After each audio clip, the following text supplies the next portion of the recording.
Champion est un maître incontesté de la détente qui dédie ses moments de repos à ses loisirs sur écran. Toutefois, son quotidien est bouleversé le jour où il est soudainement plongé au sein d'une épopée numérique captivante, le forçant à accroître ses capacités pour triompher. Tout commence lors d'un après-midi où, malgré une agilité remarquable digne des plus illustres sportifs en pleine finale, il finit par s'avouer vaincu devant ses rivaux. La douleur de l'échec est telle qu'il abandonne la course pour se réfugier dans des jeux bas de gamme. 2 ans plus tard, il est toujours traumatisé. Quand son prof l'interroge sur son avenir, il n'a aucune idée et le vieux loufoque se met à citer Andrew Tate pour le motiver. Plus tard, il croise son ami sur la piste et ressent une pointe de nostalgie. Son ami lui propose d'aller à la salle, mais Hero refuse, persuadé que s'entraîner ne sert plus à rien. En rentrant, il se dit que le monde est horrible, et 2 voyous le confirment en lui soutirant tout son argent. Après cette journée, Hero veut juste acheter son nouveau jeu, mais au magasin, il réalise qu'il n'a plus assez d'argent après avoir donné le reste aux voyous. En errant, il tombe sur une boutique de jeux miteuse qu'il n'avait jamais vue auparavant.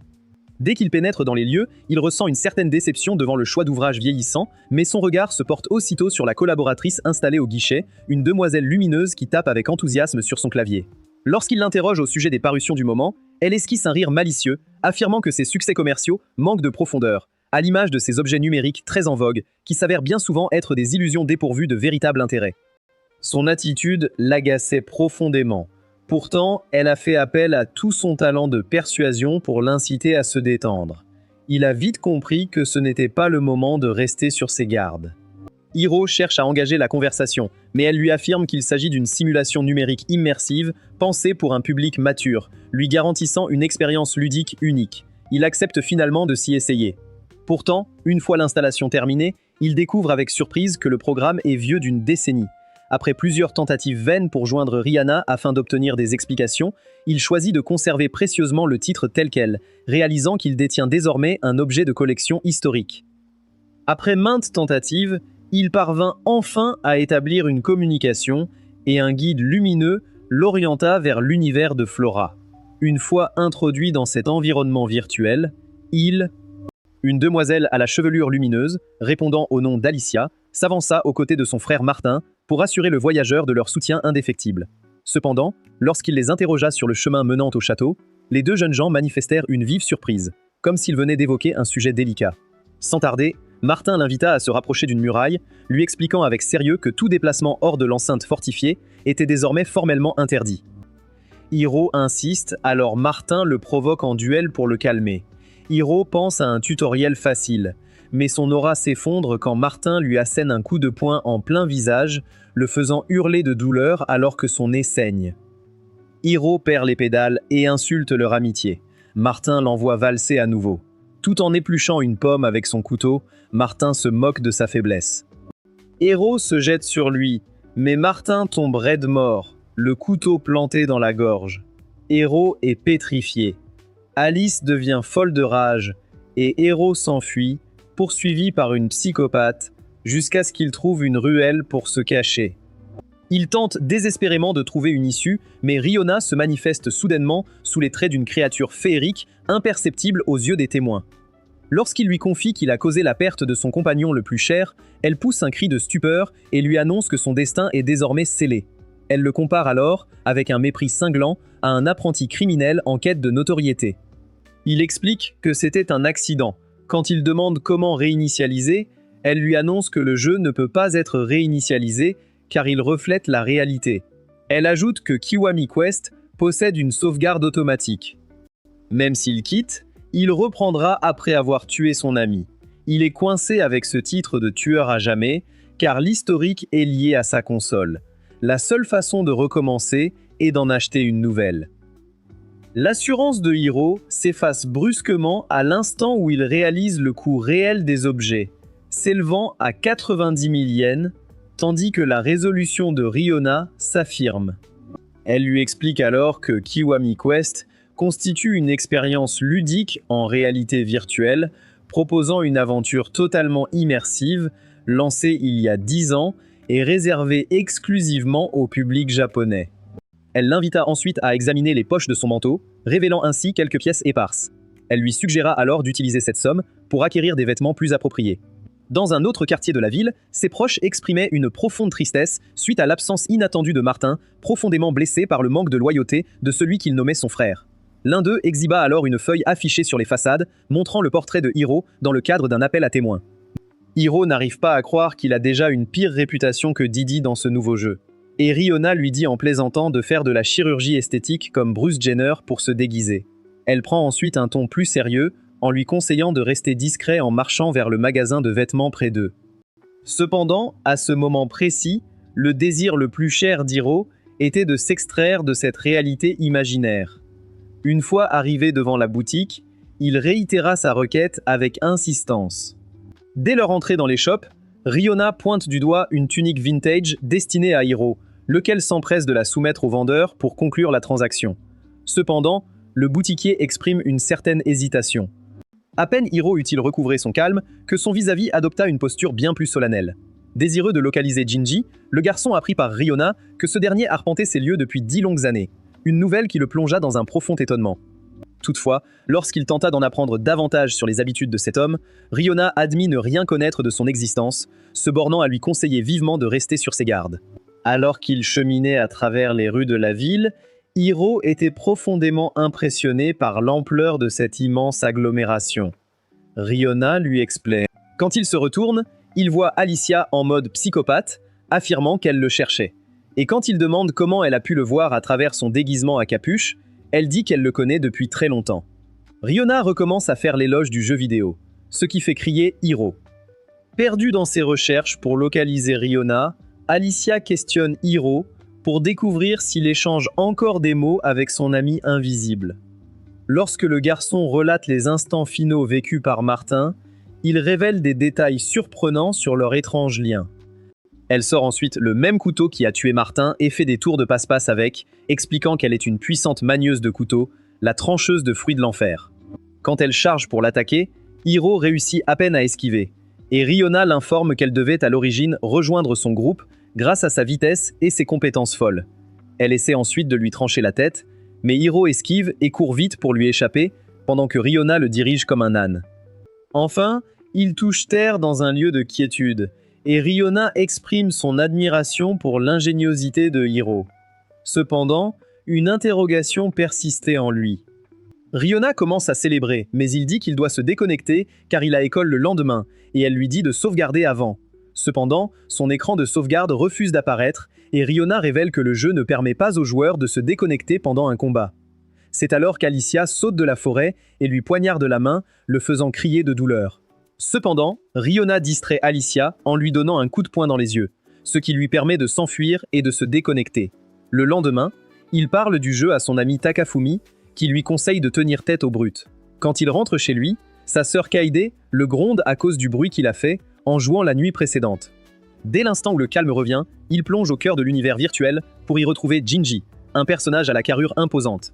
Ce précieux allié lui apporte son aide afin de soulager une gêne persistante dans sa main. Au cours d'une virée dans un espace de jeu, Jinji confie avec mélancolie l'absence de celui qui fut jadis son plus cher acolyte. Il révèle ensuite à Hiro que leurs avatars numériques sont le miroir exact de leurs aptitudes physiques dans le monde réel, une découverte qui laisse le jeune homme stupéfait. Face à l'ampleur de cette vérité, Hiro doute de pouvoir réussir sa mission, mais Jinji lui redonne espoir en rappelant qu'un certain Kamui a su relever ce défi par le passé. Soudain, Jinji trahit Hiro, retire son déguisement et hurle à la garde qu'il a trouvé le meurtrier.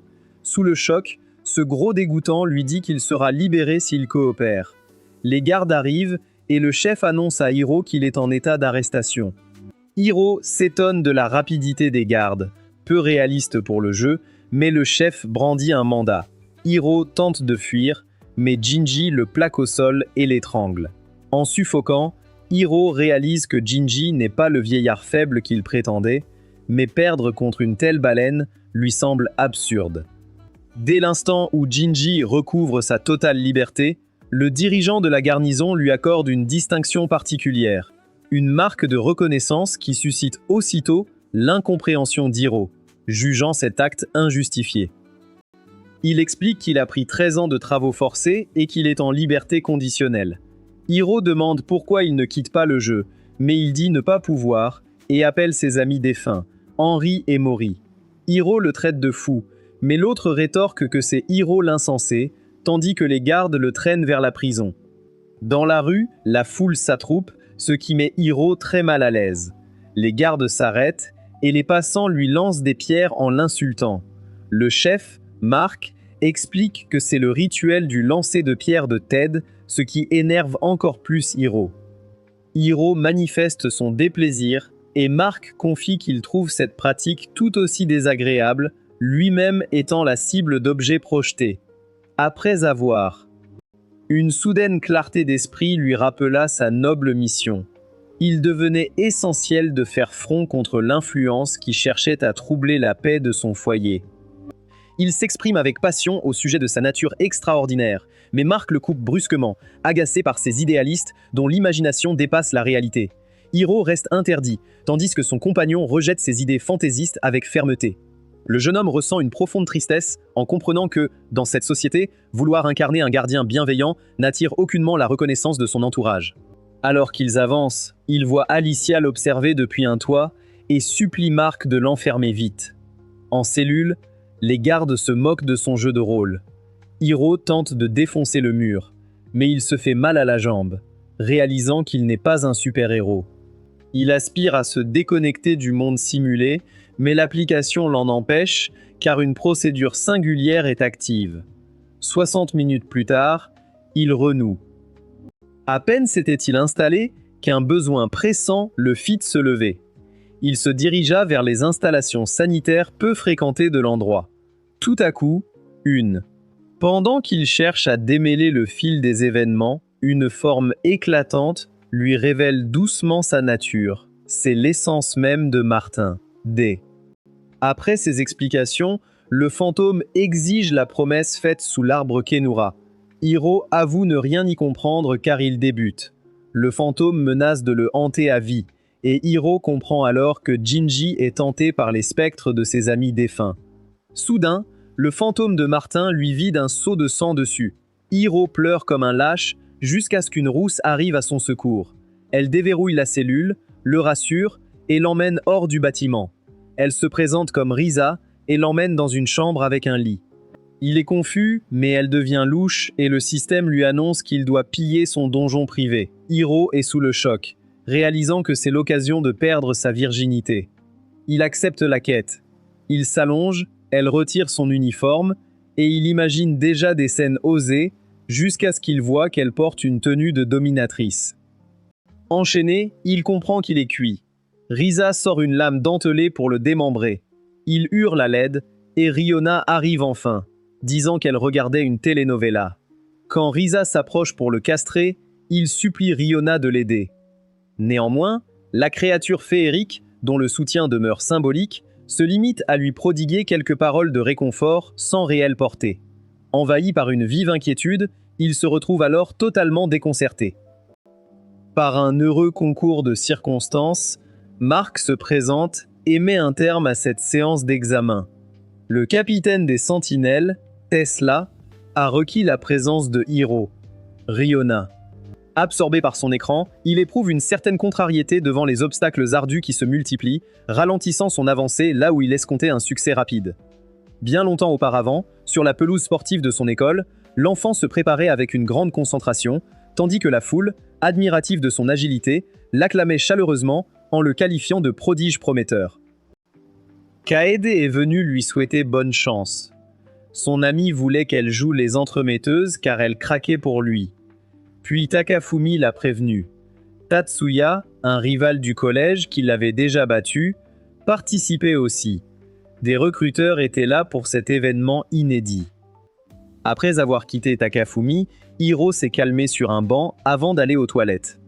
En chemin, un étranger à lunettes noires l'a abordé. En les retirant, Hiro a été surpris de voir... Oui, le célèbre coureur Mike, médaillé olympique devenu journaliste sportif, Hiro, fan, était aux anges. Mike lui a dit qu'une nouvelle star allait naître aujourd'hui et l'a encouragé à donner le meilleur de lui-même. Prêt à courir, Hiro a réalisé qu'il avait oublié d'aller aux toilettes. Sur la piste, Tatsuya l'a provoqué sur sa confiance face à Mike, mais Hiro est resté serein. Les deux rivaux se sont défiés et Hiro s'est juré de battre Tatsuya et d'établir un record. Dès l'entame, Hiro a peiné à trouver son équilibre et a perdu du terrain, tandis qu'il s'efforçait ardemment de com. Takafumi et le prof ont accouru, mais se sont arrêtés devant la flaque de liquide vert. Tout le monde s'est moqué de lui. Plus tard, Hiro s'est nettoyé. Kaede a tenté de le consoler, mais il a hurlé sur elle, la faisant fuir en pleurs. Mike a vu la scène et l'a réprimandé. Hiro a tenté de s'expliquer, mais Mike a dit que son accident n'aurait été acceptable que s'il était volontaire, car un coureur doit gérer la pression. Il a ajouté une citation d'anime ridicule qui a achevé de l'énerver. Dans le présent, Kaede gronde Hiro pour le bruit de ses jeux vidéo. Il rétorque qu'il ne joue pas. Il lui rappelle qu'elle est très bruyante avec ses séries de démons. Leur mère intervient pour calmer le jeu. Les deux continuent de se chamailler jusqu'à ce qu'Hiro annonce qu'il arrête le jeu. Elle ne comprend pas, il dit que c'est un jeu nul. Elle le traite de pathétique, ce qui le choque, vu qu'elle voulait qu'il arrête il y a une seconde. Un sentiment de profonde amertume l'envahit face à son comportement, regrettant son manque de ténacité. Il avait délaissé ses exercices sportifs au profit des écrans, et il finit à présent par négliger ses autres engagements. Les adolescents turbulents ainsi que Takafumi restèrent bouche bée face à ce retournement de situation inattendu. Hiro l'encouragea vivement à reconsidérer son point de vue. Peu après, au sein du... Alors qu'il rentrait chez lui, un message de Rihanna le poussa à passer par son magasin, une idée qui lui trottait déjà dans la tête. À son arrivée, il lui rendit le jeu vidéo qu'il lui avait emprunté. Quand elle chercha à comprendre pourquoi il le rapportait si vite, il admit en riant jaune que la complexité du logiciel l'avait totalement découragé, ce qui amusa beaucoup la jeune femme. Il suggéra alors qu'il ferait mieux de se consacrer à d'autres passe-temps plus simples, mais elle lui assura avec un sourire confiant qu'il ne trouverait pas mieux ailleurs, avant de lui demander soudainement s'il avait déjà entendu parler de Kamui. Hiro connaît ce nom. Elle lui montre une vidéo où Kamui explique comment le jeu a amélioré sa vie. Elle lui montre ensuite un guide que Kamui a créé au lycée. Hiro demande pourquoi personne n'a fini le jeu avec ce guide. Elle répond que c'est trop complexe. En lisant, il n'entend que des insultes, ce qui l'agace. Pour son scénario, Kamui lui conseille de déstabiliser Alicia sans se battre. En cherchant d'autres astuces, Hiro s'énerve contre les insultes de Kamui. Soudain, Riona le serre dans ses bras, sa poitrine pressée contre son dos, et lui dit qu'elle l'aime et veut l'épouser s'il finit le jeu. Le cerveau de Hiro disjoncte, et il promet de se connecter en rentrant. Il reprend le jeu et gronde Risa pour avoir reniflé ses draps sales, puis suit Mark et Rihanna. En marchant, Hiro demande où ils sont. Mark explique qu'ils sont dans un passage souterrain pour prisonniers. Dehors, c'est déjà le matin. Hiro est furieux, car le jeu accélère le temps malgré son réalisme. Mark révèle que le manoir devant eux appartient à la reine de la ville fermée. En entrant, Mark précise que Tesla, le capitaine de la garde, y réside. Des déchets comme lui ne sont admis que sur ordre de Tesla. Ils arrivent à table où Tesla est assis. Mark conseille à Hiro de bien se tenir. Tesla l'invite à s'asseoir avec un sourire chaleureux et lui propose de dîner. Hiro hésite, se rappelant que son pantalon est trempé. Mais il finit par s'asseoir, réalisant que Tesla est un type bien qui ne cherche pas à l'humilier. Il demande pourquoi il a été convoqué. Riona raconte n'importe quoi sur ses pouvoirs divins, qu'il ignore. Tesla a entendu la version d'Alicia, mais admet qu'un tueur n'utiliserait pas un couteau à fruits. Hiro est soulagé. Il note qu'une épée était disponible et que le couteau a transpercé la gorge de Martine, un exploit impossible pour un expert. Il conclut à un accident et Hiro saute de joie. Il la quitte et l'invite à manger. Alors qu'il dévore son repas comme un animal, Tesla le met en garde contre Alicia, qui lui en veut toujours, et lui dit de revenir s'il a des problèmes. Lorsqu'il se fait appeler Tesla, le seigneur de la foudre, Rose s'émerveille avec enthousiasme, mais Riona l'invite aussitôt à faire preuve de plus de retenue, tandis qu'il, dépassant, l'interpelle pour savoir s'il est vraiment innocenté. Quand il confirme, les villageois changent de ton, l'accusent à nouveau et lui lancent des pierres. Il s'enfuit. Riona explique que l'opinion publique dans ce jeu reflète le comportement des utilisateurs de Twitter dans la réalité. Ses ennemis bloquent le pont. Rihanna dit qu'ils doivent abandonner l'épée pour l'instant car c'est le seul accès. Elle suggère d'acheter de l'équipement, mais avec ces quelques pièces, il ne peut prendre qu'une herbe basique. Elle lui propose 3 options pour gagner de l'argent: travailler, emprunter ou voler. Il est choqué par l'idée de voler, mais elle lui montre des vieillards faciles à détrousser, ce qui le fait hurler. Pour le travail, il se souvient de ses corvées pour les boîtes de jeux et accepte. Ils arrivent devant une agence d'emploi miteuse que Rihanna décrit comme un bureau pour boulot louche. Elle explique que c'est parfait pour quelqu'un d'inemployable. À l'intérieur, une vieille dame le traite de meurtrier et demande pourquoi il veut un job. Alors qu'il s'emporte, elle l'insulte encore en l'accusant d'avoir acheté sa liberté avant de lui tendre une fiche de poste. Il lit que le travail consiste en 1 mois de travaux forcés pour 20 000 yens.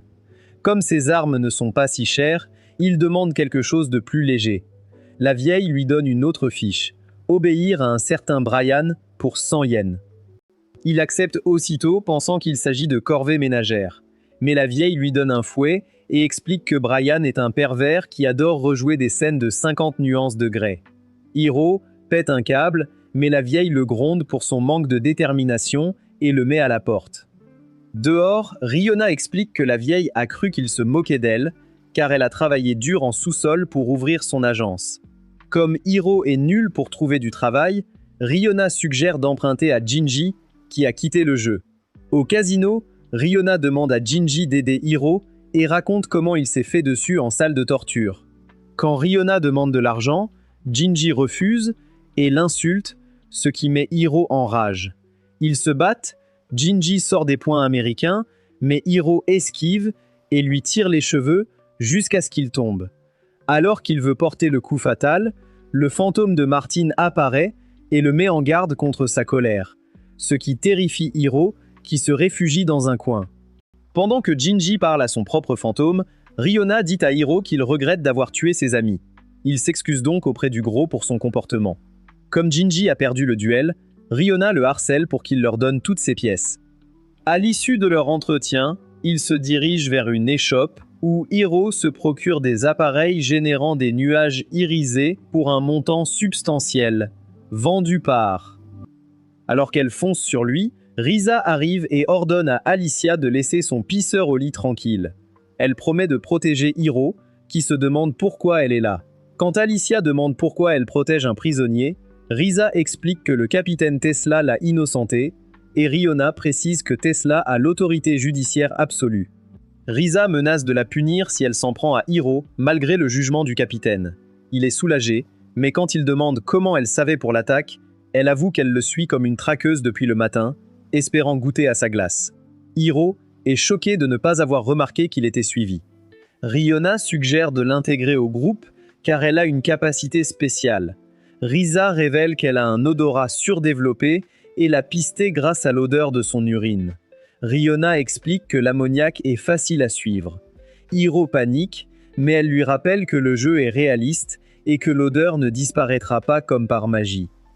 Alicia s'efforce de la surprendre, mais Risa parvient à anticiper son action. Alicia soutient qu'elle ignorait complètement la délibération de Tesla et exige que... Risa porte une attaque lourde, mais Alicia a disparu. Il la voit accrochée au mur comme une araignée, et elle commence à jacasser. Pour l'arrêter, Hiro jette son couteau par la fenêtre, mais elle en sort 2 autres. Risa décide de passer aux choses sérieuses pour protéger Hiro. Hiro déborde d'allégresse, mais Risa surprend l'assemblée en annonçant qu'elle désire le préserver pour mieux le taquiner elle-même. Après avoir évité l'attaque, Risa cherche à inverser la situation pour finaliser la séquence. Mais Alicia garde le contrôle avec une grande habileté, démontrant une maîtrise parfaite au sol. Surprise, Risa comprend rapidement que son opposante ne lui offre aucune possibilité de s'échapper de cette position. Soudain, Risa désarme Alicia et vante son timing parfait avant de porter le coup final. Mais Alicia l'arrête d'un coup de pied au ventre et la plaque au sol. Alors qu'Hiro s'inquiète, Alicia lui attrape la tête comme un zombie et lui dit qu'elle le tuera lui avant de s'occuper d'elle. Hiro comprend qu'il est fini car Alicia est trop forte. Mais il se souvient que Kamui lui a dit de trouver un moyen de la neutraliser sans se battre. Alors qu'Alicia s'approche, Riona court vers elle pour gagner du temps. La psychopathe blonde l'effraie avec un coup de couteau et demande à Hiro s'il est protégé par des fées. Riona lui dit de fuir, mais il reste immobile comme un cow-boy. Alors qu'Alicia fonce sur lui, il trouve enfin le mouvement ultime pour neutraliser n'importe quelle fille, qu'elle soit réelle ou virtuelle. Il tente une étreinte inattendue, s'attendant à ce qu'elle rougisse timidement comme dans un dessin animé, mais elle le repousse avec une force sûre. Il perçoit l'esprit de Martin, qui l'enveloppe d'une présence insistante, l'appelant à le retrouver. Alicia se réjouit en sentant son frère et, alors qu'Alicia veut le transpercer, il lui déclare sa flamme. Elle recule, intimidée. Elle l'accuse de mentir, mais il insiste, voulant l'épouser. Elle lâche son arme, confuse, avant de redevenir folle, lui reprochant d'avoir tué son frère. Il tente d'expliquer l'accident, mais elle l'interrompt, furieuse qu'il ait voulu quitter la ville. En pleurs, elle s'enfuit. Riona félicite Hiro, mais il réalise qu'il a eu tort. Il a ignoré leur amitié et n'a jamais pleuré Martin. Il se trouve horrible, mais Riona lui dit de ne pas dramatiser, ce ne sont que des figurants. Risa se réveille, il la remercie. Quand elle lui propose une faveur sexuelle en guise de remerciement, il lui dit de partir. Peu après, il sort l'épée du fourreau. Elle est usée. Il demande à Riona de rester à la cabane et va vers l'arbre Kinura. Il appelle l'esprit de Martin, lui prend la main et revoit leur promesse d'amitié éternelle. Une fois son allocution achevée, Martin manifeste une assurance renouvelée. Hiro est saisi d'une vive émotion, empli d'une gratitude sincère, au moment où Rihanna lui fait part. La ville est en feu. Hiro demande à Rihanna ce qui arrive, mais elle ignore tout. Ils arrivent au centre-ville et voient les habitants fuir alors que leurs maisons sont en train de brûler. Hiro tente d'obtenir des renseignements auprès d'un passant, mais ce dernier le repousse vivement et s'éloigne à toute hâte. Une femme, peu après, montre là. Elle lui suggère de rencontrer l'artisan métallurgiste. Hiro le supplie de restaurer son équipement, mais le professionnel juge cette demande risquée au vu de la situation actuelle. Le forgeron explique que la sécheresse a tari les douves. Riona est surprise, mais Hiro est excité à l'idée de combattre. Il demande à nouveau de nettoyer la rouille, mais le forgeron refuse, faute de temps. Hiro insiste, expliquant qu'il doit combattre. Le forgeron lui montre une pierre à aiguiser et lui explique comment faire. Hiro gratte la lame, mais la rouille est tenace. Les appels angoissés le tirèrent de sa torpeur. Il laissa de côté son épée, prêt à se jeter dans la mêlée. Riona s'interposa. Elle le prévient qu'une mort dans Kiwami Quest est terrible. Il craint pour sa vie réelle, mais Rihanna le rassure, ce n'est pas un jeu mortel, mais perdre détruira sa console et son disque dur. Il est sous le choc. Rihanna révèle que Kiwami Quest est un jeu poubelle qui détruit le matériel. En 10 ans, beaucoup ont porté plainte. Malgré la puissance de l'entreprise, le scandale a même atteint les magasins de détail. En outre, des difficultés imprévues ont surgi, convertissant cette quête passionnante en une expérience totalement décevante et irréalisable. C'est la raison pour laquelle, après son accord, il regarde par une fissure et voit un gobelin hideux sur le point de tuer une fille en pleurs. Il tente de jouer les héros, mais Riona le retient, lui rappelant le coût de remplacement de sa console s'il meurt. Mais il dit qu'il n'achètera jamais chez elle, car ses prix sont 5 fois ceux d'une PlayStation 5. Elle lui suggéra de relativiser la situation, assurant que cette arrivante ne jouait qu'un rôle mineur dans l'histoire. Pourtant, la conscience de Martin lui interdisait de rester passif face à un danger imminent, peu importait l'importance du personnage. Soudain, elle s'exclama avec enthousiasme que les secours étaient enfin là. Il courut vers la grande fenêtre pour observer les alliés dissiper les ténèbres qui les entouraient. Dans la rue, 3 gardes affrontent ce gobelin, mais il arrache le bras de l'un d'eux en un clin d'œil. Le second tente d'attaquer en représailles, mais le gobelin le terrasse facilement et tranche les bras du troisième avant de l'écraser comme une noisette. Hiro est si choqué par leur férocité qu'il peut à peine bouger. Riona explique que presque tous les joueurs qui quittent Ted évitent de les combattre. Alors qu'Hiro s'interroge sur la possibilité de domestiquer ces créatures, Riona lui signale que les quelques personnes ayant réussi un tel prodige sont. Malgré ses observations, le jeune aventurier débutant ne fléchit pas. Elle lui garantit son soutien pour l'acquisition de son matériel à venir et l'invite à partager. Le gobelin distrait, il emporte vite la fille, mais tombe sur un autre gobelin. Les deux gobelins l'approchent des deux côtés, il dépose la fille. Voyant qu'elle ressemble à Kaide, il lui dit de s'enfuir et commence à provoquer les gobelins. Toutefois, une créature malicieuse le contraint à rebrousser chemin et se lance à la poursuite de la jeune demoiselle. Il s'élance alors éperdument pour lui porter secours. Soudain, une énergie mystérieuse jaillit en son fort intérieur, et des étincelles d'une puissance fulgurante se manifestent autour de lui. Il s'élance avec une vélocité prodigieuse et parvient à protéger son ami à temps. Alors qu'il se demande ce qui s'est passé, Riona l'informe qu'il vient d'utiliser une compétence appelée Sprint d'Athlète Pro. Il se demande si le jeu a un bug. Quand les gobelins les encerclent, Hiro pense qu'il est foutu. Soudain, Tesla arrive en armure dorée et utilise une technique de souffle foudroyant surpuissante pour détruire les gobelins. Après que les autres gardes soient partis avec la fille, Tesla offre à Hiro de rejoindre la garde. Il accepte immédiatement, voulant combattre aux côtés de son roi glorieux. Tesla consent à l'accompagner dans son exploration. Ravi par cette opportunité exceptionnelle, le jeune homme note avec précision chaque progrès technologique avant de quitter le système numérique. Une fois revenu à la vie quotidienne, Hiro contemple avec une. Cependant, Kamui l'informe que ses chances ne sont pas nulles puisqu'il a gagné le titre de « meilleur tueur de meilleur ami ». Quand Hiro complète les mots de la promesse faite à Martine, Kamui le félicite d'avoir réussi à naviguer dans son dangereux scénario avec un fantôme et décide de lui révéler l'astuce pour conquérir Kiwami Quest. Juste quand Hiro commence à espérer, le maniaque masqué dit que ses chances n'ont augmenté que de 0 à 0,5, le faisant crier à nouveau sur son écran.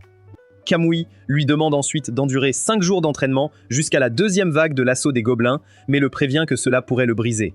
Hiro réalise que ce jeu est plus tordu qu'Elden Ring. Kamui ajoute que la mission sera difficile pour les joueurs nuls, mais un échec qui ne peut surmonter le défi ne réussira jamais. Il admet que l'assaut des gobelins est un événement mortel de difficulté de rang S, mais révèle qu'une fois terminé, il rencontrera le vrai mystère de Ted. Kamui lui conseille ensuite de garder les yeux ouverts et de réfléchir, car malgré les presque 0% de chances de survie, lui-même a réussi, donc ce n'est pas impossible. Après que l'écran s'éteigne, Hiro réalise que Kamui vient de lui donner une version grossière du « c'est ton tour » de All Might, et cela l'a tellement secoué qu'il en a perdu l'appétit. Il sait qu'il n'a pas l'argent pour une nouvelle console s'il casse celle-ci et que c'est la décision intelligente de quitter Kiwami Quest, mais il n'arrive toujours pas à se décider. Peu après, il donne à Kai son reste de pudding. Quand elle demande pourquoi, il dit qu'il a décidé de ne pas abandonner son RPG. Quand elle lui rappelle qu'il l'a déjà appelé un jeu nul, il admet que c'est le jeu le plus nul de la planète. Mais il se souvient du coup de gueule de Kai à table l'autre jour et lui dit qu'il a décidé d'au moins atteindre une fin. Il lui annonce que son parcours universitaire est suspendu pour une durée indéterminée, lui confiant son désir profond de se dédier entièrement à ses passions personnelles en toute liberté. Lorsqu'il sollicite son accord, elle préfère se tenir à l'écart et ferme la porte, ce qui le conduit à exprimer ses regrets. Peu de temps après, il reprend sa route en compagnie du commandant Tesla, en direction de la demeure royale. Durant ce trajet, Rihanna mentionne les probabilités de réussite quasi inexistantes relevées par Kamui, tout en critiquant le magistrat pour son manque de précaution en n'ayant pas vérifié ses données plus tôt. Elle admet qu'ils doivent suivre l'entraînement, et il se demande s'ils vont lui faire subir celui de Saitama, puisque Kamui a dit que ça le briserait. Tesla lui annonce qu'ils doivent saluer la reine avant d'aller au dortoir des recrues. En chemin, Hiro entend à nouveau des cris de torture et se crispe. Plus tard, il rencontre la reine, Govern. Hiro est surpris par son nom. Soudain, elle l'enlace, écrasant ses atouts contre lui, ce qui court-circuite son cerveau, tout en lui souhaitant bonne chance contre les gobelins. En sortant, Riona se moque du bruit pathétique qu'il a fait quand Govern l'a touché. Quand il prétend que c'est normal, elle dit vouloir essayer. Il la supplie d'arrêter, craignant une crise cardiaque. Au terrain d'entraînement, Tesla présente Hiro comme mercenaire temporaire, ainsi que 2 autres recrues, Granada et Paolu, également mercenaire. Il exhorte ses défenseurs à accueillir les nouveaux venus avec égard et à demeurer vigilants. Il précise que la prochaine incursion des entités hostiles ciblera notre territoire. En partant, il dit à Hiro de travailler dur. Un garde, Bob, propose de lui faire visiter. Bob dit au nouveau d'oublier les formalités car il est là depuis 1 mois. Paul commence à flatter Granada, le disant invincible. Dans sa chambre, Hiro demande à Riona pourquoi elle est si silencieuse. Elle explique qu'elle n'aime pas interrompre. Après avoir mis son armure, Bob revient pour un tutoriel léger. Hiro se réjouit, mais Bob le calme, ce n'est qu'un exercice de base. Il demande s'il est spécialisé en infiltration vu sa silhouette, mais Hiro nie. Au terrain, Mark se présente comme instructeur et se montre dur avec lui. Après son départ, une fille nommée Cathy se présente à Hiro comme celle qui a ramené la fille qu'il a sauvée. Mais Mark revient et interrompt leur flirt en défiant Hiro en duel. Au début du match, Hiro charge, mais Mark esquive facilement et le frappe au ventre. Motivé par ses pairs, Hiro charge encore, mais Mark bloque tout et le désarme. Il le traite de faible et le jette au sol, sous les commérages des autres gardes. Hiro comprend l'avertissement de Bob. Après que Granada batte l'instructeur, les cadets évitent Hiro, le prenant pour une fraude.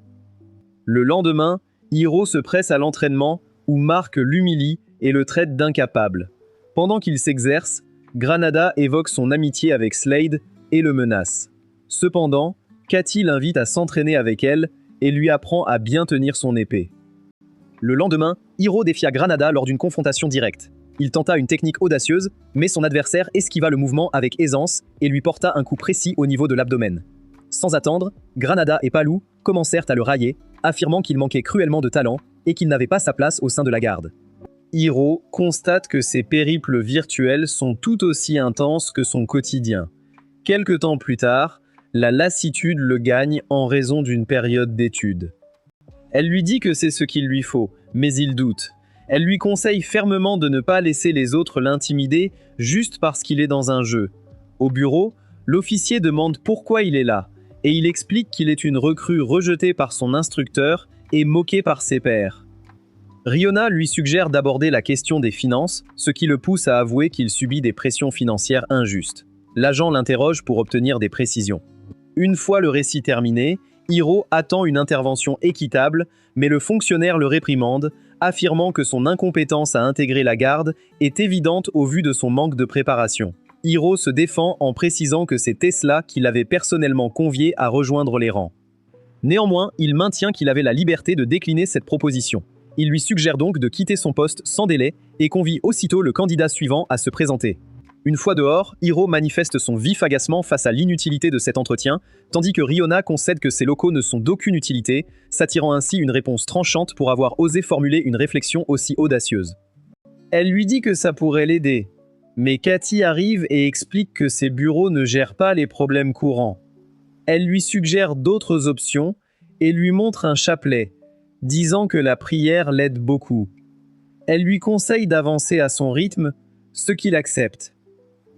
Alors que la pénombre s'installe doucement sur la cime des arbres, Riona confie à son compagnon que les nouvelles transmises par Cathy renferment des indices déterminants pour la suite de leur périple.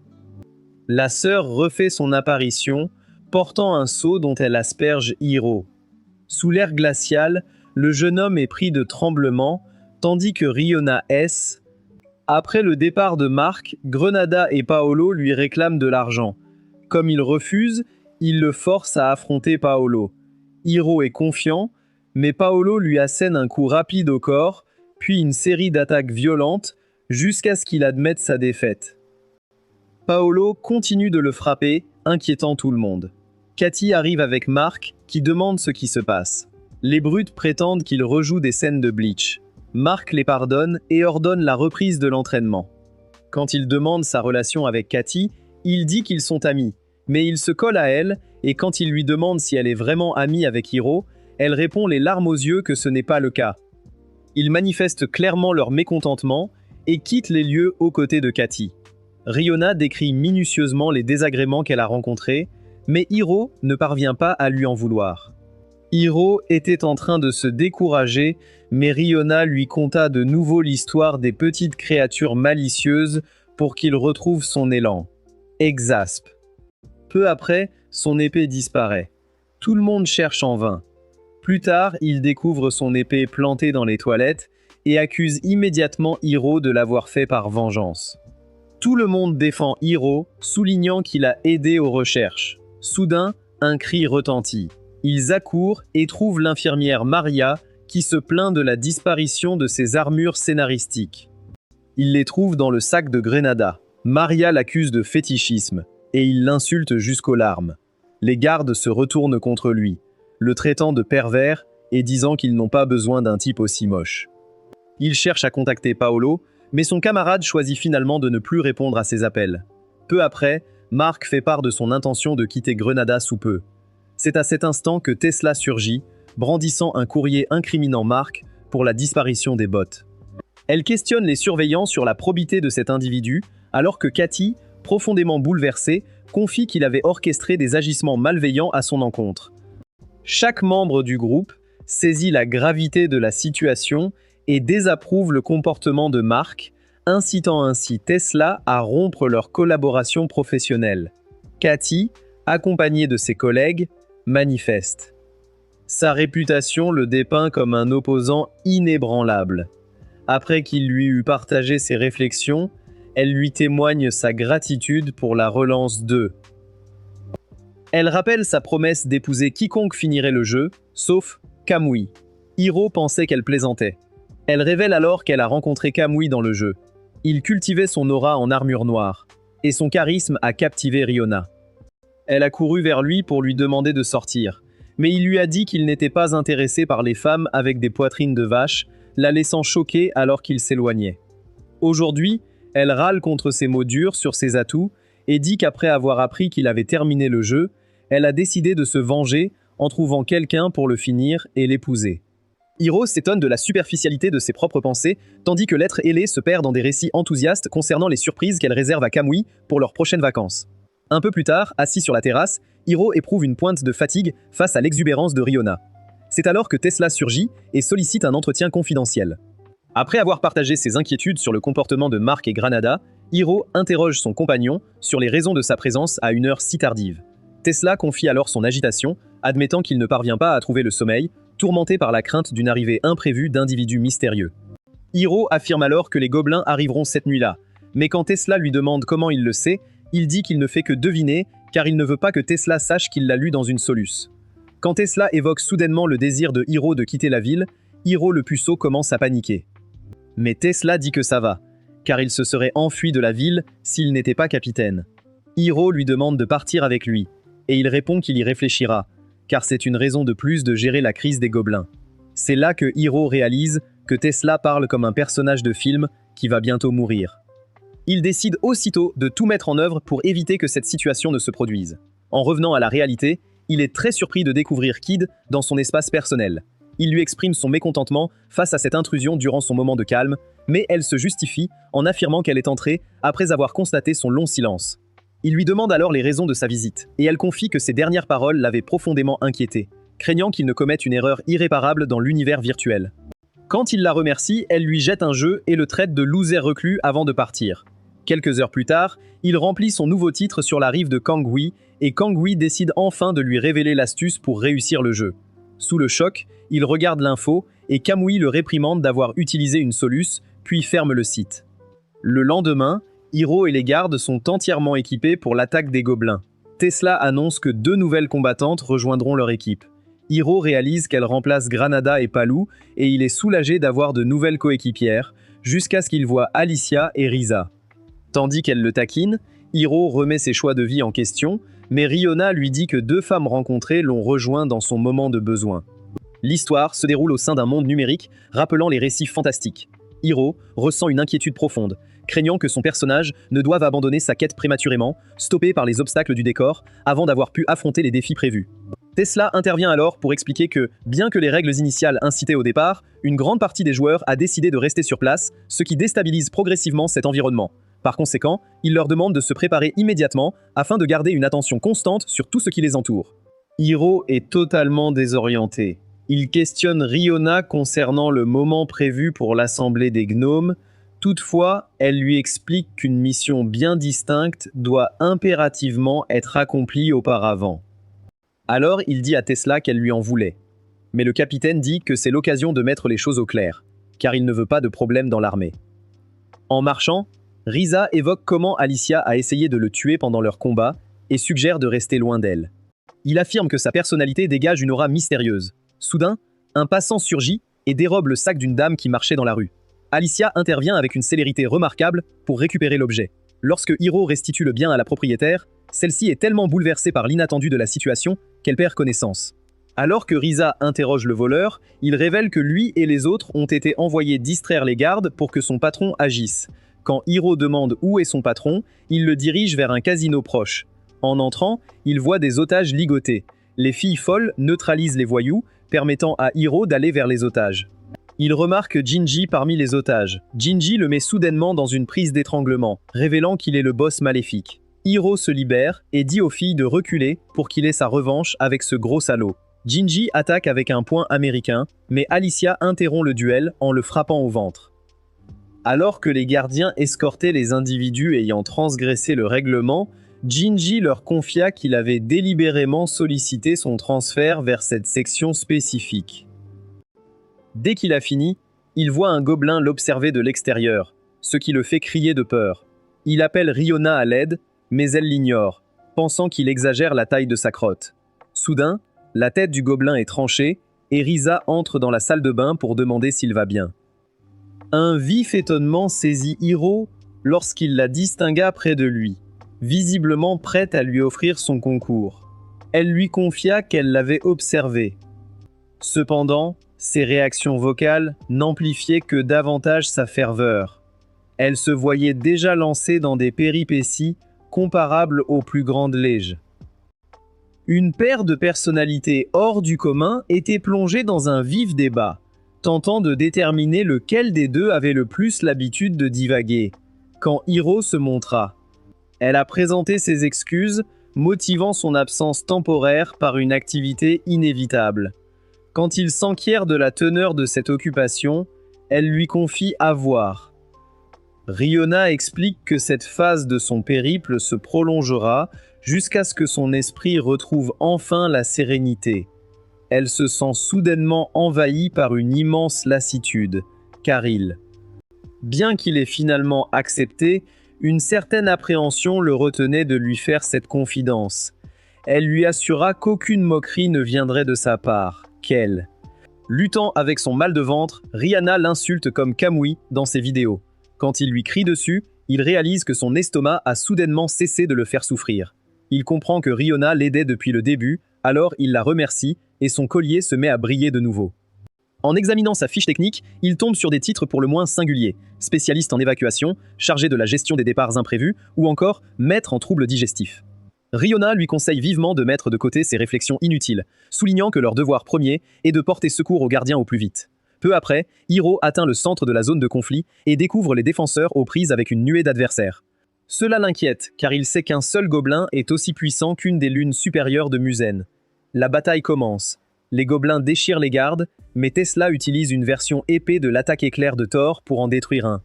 Risa et Alicia rejoignent le combat en éliminant plusieurs gobelins, et Hiro est choqué par leur force.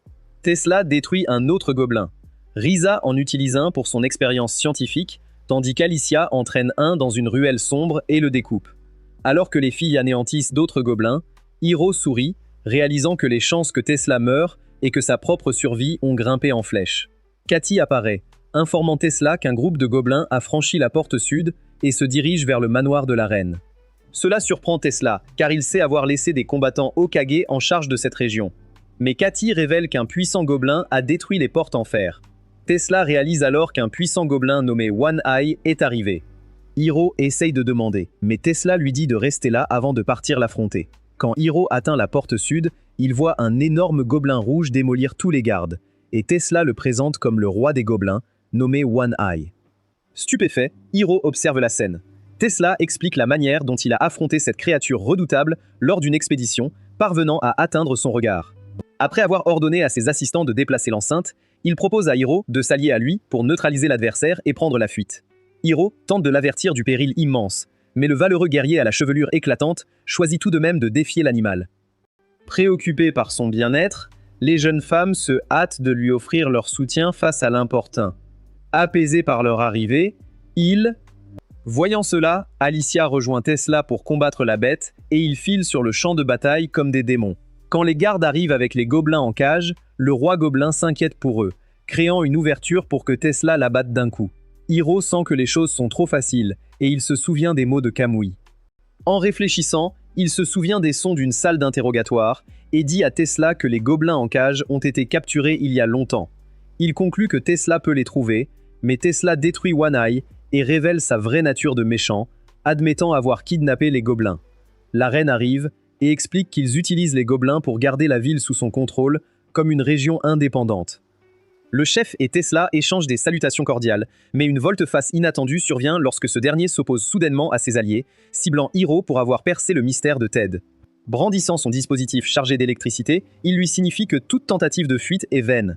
Hiro est envahi par une vive appréhension. Un aventurier peinant déjà contre un opposant modeste ne saurait espérer surpasser un maître capable de dompter les courants électriques. Tesla révèle alors qu'il se retenait. Son attaque, l'éclair du désespoir, est bien trop rapide pour les yeux d'Hiro, mais il veut lui montrer avant de l'achever. Hiro se sent perdu. La reine donne le signal, et le dieu de la foudre se précipite pour le pulvériser avec son attaque ultime. Un sentiment de vive inquiétude envahit Hiro, terrifié à l'idée de voir son précieux trésor lui échapper. Soudain, Alicia s'élance avec agilité pour écarter la menace qui pesait sur son camarade. Le jeune homme reste figé, stupéfait par la scène. Tandis qu'elle s'éloigne, visiblement épuisée par cette intervention, il se précipite à sa rencontre, bouleversé par ce geste altruiste de la part de celle qu'il percevait jusqu'ici comme son adversaire numéro 1. Alicia explique que son frère Martin lui a dit en rêve de pardonner à Hiro, car sa mort n'était pas de sa faute. Elle avoue avoir rejoint la garde pour le protéger et se racheter de son comportement. Les larmes aux yeux, elle lui sourit et lui confie qu'elle était heureuse quand il a parlé de mariage. Tandis que ses forces s'amenuisent, Hiro déploie ses ultimes ressources pour essayer de la ramener à elle. Dans un ultime murmure, elle. Il se plaint encore du réalisme du jeu. Tesla interrompt son chagrin, qualifiant la mort d'Alicia d'inutile tout en chargeant son attaque ultime. Hiro se dit alors que ce n'est qu'un jeu et qu'Alicia n'était qu'un personnage secondaire. Mais il hurle que des types comme Tesla l'énervent encore plus que dans la réalité. Quand Tesla lance son attaque, Hiro l'esquive, ce qui le déconcerte. Tesla réessaie, mais Hiro part le coup. Riona perd la tête et lui demande s'il a mangé un fruit du démon. Il lui conseilla de rester serein pour structurer ses pensées avec davantage de lucidité. Il opta alors pour la stratégie Kamui, une approche dont l'efficacité se révélait tout aussi évidente au sein de l'environnement numérique. Il lui a expliqué que les statistiques d'un joueur augmentent drastiquement face à une émotion forte. Cela permet de dépasser ses limites et de changer le cours de l'histoire. Kamui a alors retiré son masque, révélant qu'il s'agissait de la quête secrète de Kawami et de la réalité elle-même.